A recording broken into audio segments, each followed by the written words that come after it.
On 103.5 Drystone Radio, you're tuned in to Hollie Cooper, and I have on the line York-based comedian James Christopher. Thank you very much for talking to Drystone Radio, James Christopher. Thank you, Holly. Hello. We've really been enjoying the thorough name-checking throughout the show so far. It's in with my theme so far in the show, which is kind of about the way that performers strive for sometimes very minor levels of recognition. Not that your show, Holly, is a minor level of recognition. I'd hope not. Thoroughly appreciate the esteem that you're held in, but I think all performers can recognise that trait of wanting to grasp every bit of limelight, every moment of glory. Yeah. So, are you well? How are you doing, sir? I'm really well, thanks. Yeah, it's very busy in the build-up to the Fringe. I've only just got my accommodation sorted out this weekend. Crikey. Which was very late to have done that. I've been very lucky. So I've got that sorted. And yeah, all set to go, really. The show, I'm very happy with the show. A couple more previews to tighten up a little bit more. Mm-hmm. And then I'm good to go on Saturday the 2nd of August. And that's when it all kicks off. Now, the Fringe is such a vast experience. It was my first time last year, and I think I spent the entirety of it completely overwhelmed. How do you kind of process the Fringe? How do you kind of take it? Well, I remember when I first went, it was a little bit like I went to New York, and it was similarly overwhelming on the senses, and everything's so fast and there's so much happening, and it's a bit of an overload the first couple of days, and then you become acclimatised to it, and then you become kind of addicted to it, really, the electricity of it. Absolutely. I spoke to a comedian last year that said he felt like he had Stockholm Syndrome when it comes to the Edinburgh Fringe. Right. I mean, people take it. Some people absolutely love it, and some people find it quite punishing. I can imagine. Do you take every year of the Fringe? Do you kind of take it to arm your next experience? You mean in terms of what I do in the following year?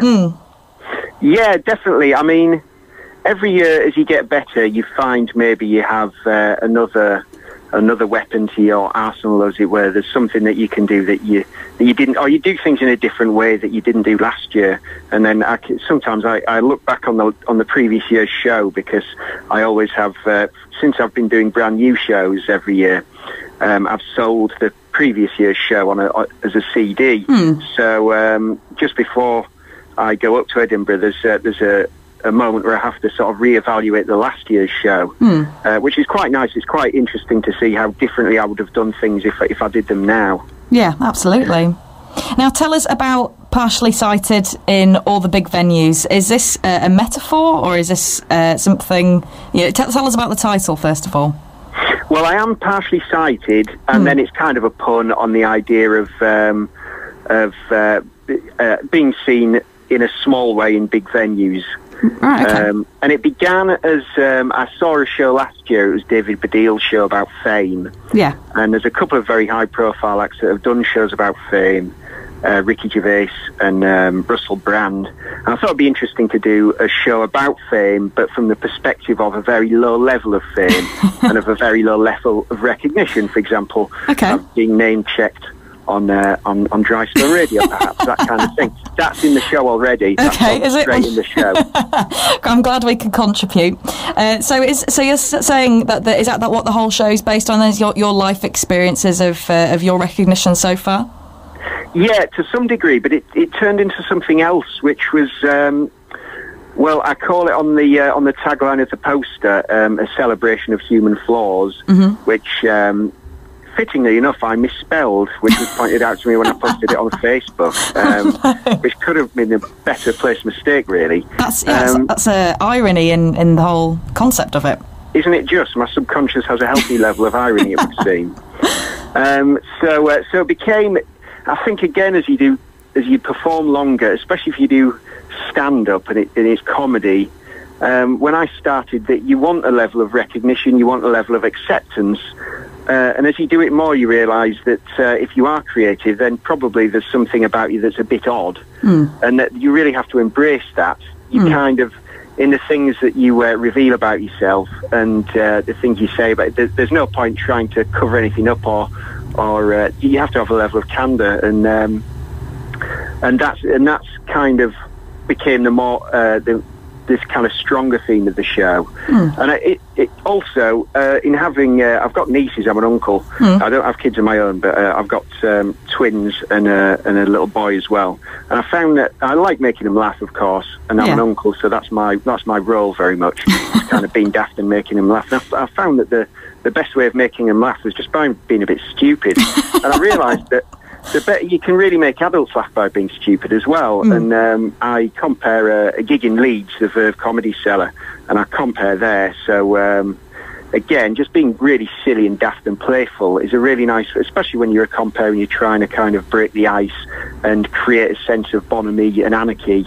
If you can just be a bit silly, then it's kind of, it really works in the context of comedy. Absolutely, I agree. I can't beat a bit of anarchy and comedy. And I think I saw a fantastic live show a year ago, and it was the character Randolph Tempest. And at one point in the show, there was a plastic plate on one of the tables. He snapped it in half and threw it at me. And I don't think I've ever enjoyed, so I suppose it was assault in a way, but I really enjoyed it, and I was laughing my head off.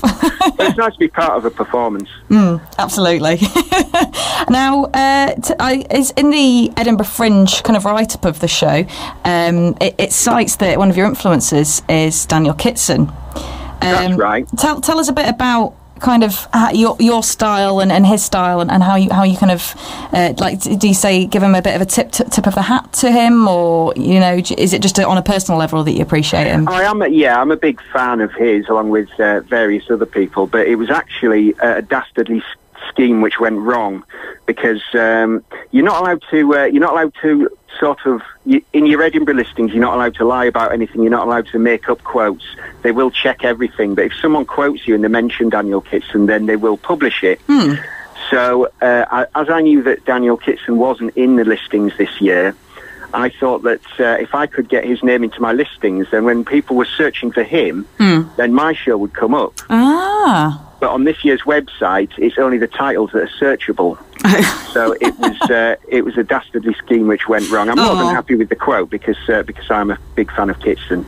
He's quite hard to find clips of, though, online. And I take it he's quite hard to kind of find as a performer as well, isn't he? Yeah, he's very happy to get by on reputation, and he's very much done things his own way. And he's got a mailing list, and he's got a following, and I think he's happy with that following that he's got, and he doesn't feel a need to reach for any further. I just because I'm not too familiar with him, and when I read that quote on your show, I found a fantastic bit of his about talking about a pigeon. Oh yeah, the pigeon with his sexy walk. Yeah. Yeah. I thought that was wonderful. So, partially cited in all the big venues. What venue is it? Where is it? When it starts on the 2nd? That's right. It's a PBH Free Fringe show, so you can get PBH Free Fringe on Twitter, online, on Facebook and various other places. It's on the main Ed Fringe website as well, so edfringe.com and all the various apps that are associated with that.